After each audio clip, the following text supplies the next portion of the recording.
Hi guys,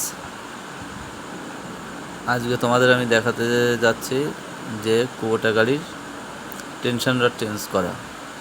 তোমরা হয়তো অনেকে দেখেছো যে টেনশন রড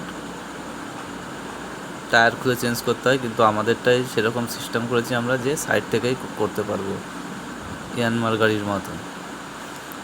এই যে দেখছো, এই টেনশন রডটা আমি চেঞ্জ করব। এই ওটা আমি খুলে ফেলেছি প্রথমে। খুলে এটা আবার টেনশন রডটা সেটিং করে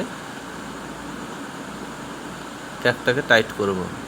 দেখো, খুবই সুন্দরভাবে ইজিভাবে তোমাদের 10 থেকে 15 মিনিট লাগবে যদি তোমরা এইভাবে টেনশন রড চেঞ্জ করো। তো এতে রডটা ভাঙে খুব কম, কিন্তু প্যাচটা নষ্ট হয়।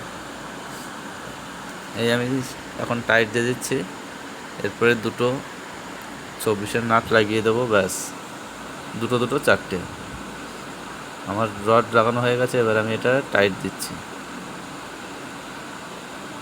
এটা আমার ডান দিকের চাকা।